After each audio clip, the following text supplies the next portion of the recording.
Sir मैं आपसे यही पूछना चाहूंगी कि जो युवा पीढ़ी है उनके लिए कोई मैसेज दीजिए कि आप इतना सब कुछ कैसे कर पाते हैं। आप उद्योग में भी हैं, आप पॉलिटिक्स में भी हैं, देश विदेश में जो है आपने हमारे देश का नाम गौरव तक लेके गए हैं और यू मेड एवरीवन प्राउड। तो वो ऊर्जा कहाँ से आती है? यंग स्टार्टअप हमारी तरह यंग एंटरप्रेन्योर्स हैं, उनको क्या मैसेज देना चाहेंगे कि कैसे? बिकॉज हम लोगों को क्या होता है कि हमेशा इन्वेस्टमेंट्स, इन्वेस्टर्स, ये एक बहुत बड़ी प्रॉब्लम रहती है टू टेक आवर बिजनेस आगे। डायनामिक सा चेंज जो है वो हमारे देश को चाहिए, ताकि जो युवा है वो एक्चुअल में नौकरियां कर रहे हैं for their bread and butter, लेकिन वो अपने काम को भी बढ़ा पाए। तो वो चेंज कैसे आ सकता है? लेकिन फिर भी हमारे बच्चे जो हैं वो ही मैन को जानते हैं, वो सुपरमैन को जानते हैं, बैटमैन को जानते हैं, स्क्विड गेम्स आ रही है। बट अगर उनसे हम हनुमान जी की बात करें, उनकी ताकतों की बात करें, या उनसे हम सनातन के जो हमारे थे कि भोजन भजन साथ में करिए, वो कहीं ना कहीं आपको नहीं लगता कि वो फिर से आना चाहिए? राधे राधे दोस्तों, आज का दिन बहुत ही ख़ास है।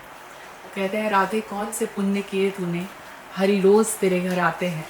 न जाने हमने कौन से पुण्य किए हैं कि आज हमें इतना कीमती वक्त दे रहे हैं।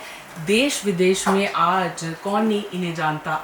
तो मैं बात कर रही हूँ श्री अभिषेक वर्मा जी की, जो इतनी बड़ी शख्सियत हैं जिनके बारे में अगर मैं बताने बैठूं तो शायद शब्द कम पड़ जाएं। तो वो कहते हैं, यूं ही नहीं गिरते फूल झोली में, कर्म की साख को लाना होता है। कुछ नहीं होता कोसने से अंधेरे को, अपने हिस्से का दिया खुद ही जलाना होता है। लेकिन कुछ लोग ऐसे होते हैं जिनके होने मात्र से आपके जीवन को भी वो प्रकाशित कर देते हैं। उन्हीं में से एक रेवोल्यूशनरी डायनामिक पर्सनालिटी हमारे साथ हैं। तो सर मैं आपसे यही पूछना चाहूँगी कि जो युवा पीढ़ी है उनके लिए कोई मैसेज दीजिए कि आप इतना सब कुछ कैसे कर पाते हैं। आप उद्योग में भी हैं, आप पॉलिटिक्स में भी हैं, आप इतना देश विदेश में जो है आपने हमारे देश को भी का नाम गौरव तक लेके गए हैं और यू मेड एवरीवन प्राउड। तो वो ऊर्जा कहाँ से आती है? ये ऊर्जा तो जितना काम होता है, जितनी रिस्पॉन्सिबिलिटी पड़ती है, उतनी ज़्यादा ऊर्जा भी बढ़ जाती है। साथ में युवाओं को एक मैसेज ये है कि टाइम मैनेजमेंट जो है, समय की व्यवस्था, ये बहुत इम्पोर्टेंट है। Time is precious. जो समय, जो क्षण निकल गया वो दोबारा नहीं आएगा। तो अगर आप कुछ करना चाहते हैं, सबसे पहले आप टाइम मैनेजमेंट, पंक्चुअलिटी, इसको आप करेंगे। नाउ और नेवर, जो है वो आज है, अभी है, वरना कुछ भी नहीं है। बहुत ही अच्छा मैसेज आपने दिया। उसके अलावा आपसे ये जानना चाहेंगे कि बहुत सारे लोग जो हैं वो अपने खुद के स्टार्टअप्स कर रहे हैं। जैसे मैंने भी अभी रिसेंटली अपनी 2 कंपनीज खोली हैं। एक स्पोर्ट्स कंपनी है, बिकॉज स्पोर्ट्स में बहुत ज़रूरत है प्रोफेशनली स्पोर्ट्स को लेने की। तो और ये अलंकृता मानवी स्याल media and film production house की शुरुआत की है पिछले 2 सालों में। तो जो यंग स्टार्टअप हमारी तरह यंग एंटरप्रेन्योर्स हैं, उनको क्या मैसेज देना चाहेंगे कि कैसे? बिकॉज हम लोगों को क्या होता है कि हमेशा इन्वेस्टमेंट्स, इन्वेस्टर्स, ये एक बहुत बड़ी प्रॉब्लम रहती है टू टेक आवर बिजनेस आगे। और जहाँ इन्वेस्टमेंट नहीं होती, पैसा ही पैसे को खींचता है, वहाँ सब कुछ जो है वो स्ट्रक हो जाता है। तो जी, तो उसके लिए अभी एनडीए सरकार ने जी कई स्कीम्स निकाली हैं स्टार्टअप्स के लिए, encouragement के लिए उन्होंने स्कीम्स निकाली हैं। भारत सरकार के और भी कई प्लेटफॉर्म्स हैं जहाँ पर स्टार्टअप्स को फ्रेंडली लोन्स मिलते हैं, इन्वेस्टमेंट्स मिलती हैं। और एक हम एक और मैसेज है कि जितने स्टार्टअप्स, जितने यंग स्टार्टअप्स, इसमें कभी अगर फेलियर हो, उसको फेलियर हो गया, प्रोजेक्ट नहीं चला या मार्केट फोर्सेस के अगेंस्ट है, उससे हताश होकर घर नहीं बैठना चाहिए। कुछ हो जाए, फेलियर डजंट मैटर, उसी बिजनेस को आप आगे बढ़ाइए, यार उसको बंद करके कट योर लॉसेस और दूसरे प्रोजेक्ट पे जाइए। सक्सेस और फेलियर हमेशा लगा रहता है लाइफ में। लाइफ और सक्सेस और फेलियर कभी एक समान नहीं रह सकती। तो बाकी तो ये कि कभी भी आप किसी को आइडियाज अगर पिच करने जाएं, you should have absolute clarity in your thoughts. किसी को भी अगर आप आइडिया पिच करें, किसी इन्वेस्टर को, किसी बैंक को, किसी फाइनेंशियल इंस्टीट्यूशन को, लिमिटेड बताएं, क्लैरिटी होनी चाहिए। और उनको सबसे बड़ी बात होती है रिस्क मैनेजमेंट। प्रॉफिट से ज़्यादा आदमी सोचता है, इंस्टीट्यूशन सोचता है हमारा रिस्क टू कैपिटल क्या है। Risk man risk to capital की आप जो चैप्टर उसको आप ज़्यादा हाईलाइट। तो वो कहना है failure is not as frightening as regret. तो बहुत ही अच्छा आपने मैसेज दिया कि we must not feel sad अगर कुछ failure, because failure is then another stepping stone to success. तो अभी जो वेंचर्स अगर कोई आउटसाइड वर्ल्ड में करना चाहे तो बहुत ज़्यादा कई बार ऐसा होता है कि हम लोग के पेरेंट्स या एक सोच रखते हैं कि सब कुछ अपने देश में ही है। तो लेकिन जब हम किसी भी कंट्री जाते हैं, अभी जैसे मैं कुछ दिन पहले ही विदेश गई, तो विदेश में क्या है ना कि इतना ज़्यादा थोड़ा सा हैप्पीनेस इंडेक्स अच्छा होता है, एनर्जी अच्छी होती है। तो जब आप वापस आते हैं तो यहाँ पे बहुत सारी चीज़ों में आपको बहुत चीज़ों में मैनिपुलेशंस और चीज़ें देखनी पड़ती हैं। तो एक एक डायनामिक सा चेंज जो है वो हमारे देश को चाहिए, ताकि जो युवा हैं वो एक्चुअल में नौकरियां कर रहे हैं for their bread and butter, लेकिन वो अपने काम को भी बढ़ा पाए। तो वो चेंज कैसे आ सकता है? आपने एक बात बोली हैप्पीनेस इंडेक्स की, जी। उस बात से मैं आपको ये कहना चाहूँगा हैप्पीनेस इंडेक्स जो है मेरे हिसाब से हिंदुस्तान में सबसे हाईएस्ट हैप्पीनेस इंडेक्स होना चाहिए। अब ये किताबों के हिसाब से हैप्पीनेस इंडेक्स कहीं और का खाती वो नॉर्वे कहीं और दिखाते हैं जिसे स्कैंडिनेवियन कंट्री का। लेकिन अगर आप ये देखिए हमारे यहाँ पर 150 करोड़ लोगों की जनसंख्या है और फिर भी एक सड़क पे बच्चा टोकती हुई हैदा उस बच्चा वहाँ पर 50 डिग्री टेम्परेचर पे और वहीं पर खेल रहा वहीं गुल्ली डंडा खेलने। हैप्पीनेस इंडेक्स तो असली में ये है।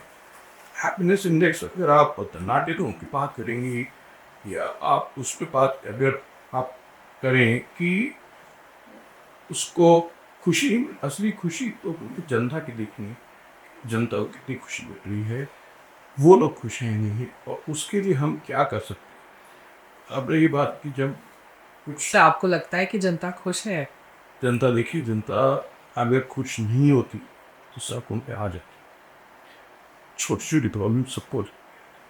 हमारे देखिए एक पर विदेश पे भी रहता है बिजनेस की वजह से, एक पर हिंदुस्तान, वहाँ जितना लोग डिप्रेस्ड हैं वहाँ क्या कि करोड़ लाखों लोग रुपये खर्च करते हैं साइकियाट्रिस्ट पे जाने। वहाँ क्या क्या वो हैप्पीनेस पिल्स और प्रोजैक और क्या क्या सब लेते रहते हैं। यहाँ तो ये सब चीज़ें ही, तो यहाँ एक बेसिक ठीक है गरीबी है देश में, लेकिन गरीबी में भी संतुष्टि, क्योंकि हमारा धर्म सनातन धर्म ये कहता है जितना भी है भगवान की कृपा से मिला है उसमें खुश हो। इस टीचिंग्स की वजह से, इस बात की वजह से सिखाएगा नहीं। अभी स्कूल्स में बहुत ज़्यादा धर्मों को लेके वैसे अलाउड ही नहीं है, और खासकर सनातन धर्म तो अपने आप में बहुत सुंदर है, लेकिन फिर भी हमारे बच्चे जो हैं अभी आज मैं अपने बेटे की बात करूँ, या बच्चे जो हैं वो ही मैन को जानते हैं, वो सुपरमैन को जानते हैं, बैटमैन को जानते हैं, स्क्विड गेम्स आ रही है। बट अगर उनसे हम हनुमान जी की बात करें, उनकी ताकतों की बात करें, या उनसे हम सनातन के जो हमारे थे कि भोजन भजन साथ में करिए, वो कहीं ना कहीं आपको नहीं लगता कि वो फिर से आना चाहिए जिस युग में जो है हमारे नियम कायदे और सिस्टम से सब बच्चों को भी फॉलो करना चाहिए? अभी हो रहा है धीरे धीरे। अभी देखिए बच्चों को कार्टून और कॉमिक्स पसंद आते हैं। अभी कई ऐसे पब्लिशर हैं, कई ऐसे प्रोड्यूसर हैं जो इन चीज़ों को बच्चों के लिए मासूम बुक कर रहे हैं। बाकी जहाँ तक ये सनातन की बात, बच्चे हैं 15 साल के 18 साल के हो जाएंगे तो वो अपने आप इस टाइम में आ जाएंगे, क्योंकि उन जो सनातनी फैमिली से जो इसको हिंदू दाबी का इसका युवा को थोड़ा सा भी ज्ञान है, साथ में उस डायरेक्शन में निकल चुका है, बच्चे जो बड़े हो जाते हैं तो अपने आप से लौट के आ जाते हैं। और कॉमिक्स और ये सब जो चीज़ें हैं, सुपरमैन बैटमैन, ये सारी चीज़ें क्षणिक चीज़ें 8-10 साल बाद वापस यही बनाएंगे। तो मतलब हमें घबराना नहीं चाहिए कि संस्कार जो है वो बचपन से आते हैं, अब तो सुनते हैं। आप आ जाएगी घर पे, अपना संस्कार तो पेरेंट्स को देख के, ग्रैंड पेरेंट्स को देख के। तो आपके तो जो है संस्कार बहुत प्रबल हैं, क्योंकि आपके पिताजी श्रीकांत जी उनके बहुत बड़े लेखक रहे हैं, पॉलिटिकल बैकग्राउंड से हैं आप। तो माता पिता का क्या योगदान रहा है आपके जीवन में? बहुत इम्पोर्टेंट होता है। हमारे पिताजी का वर्मा थे, माता जी हमारी वीणा वर्मा थी। दोनों राजसभा में 3-3 2-2 टर्म थे।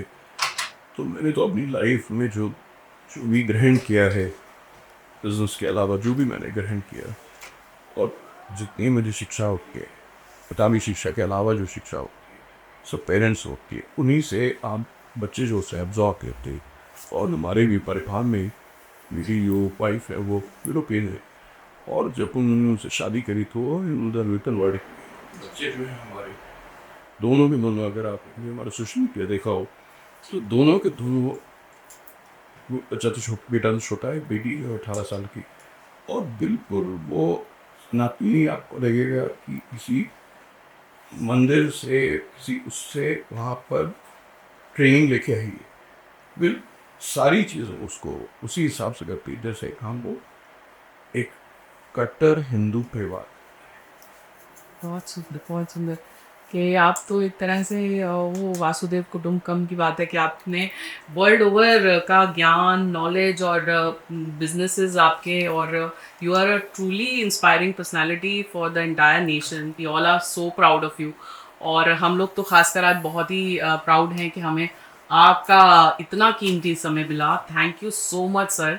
एंड अपना आशीर्वाद हमें देके चाहिए कि हमारे आने वाले वेंचर्स जो हैं वो सक्सेस हों, और कहीं ना कहीं आपसे इंस्पायर होकर आप थोड़ा बहुत भी कर पाए तो समझेंगे कि जीवन जो है वो सार्थक हो गया।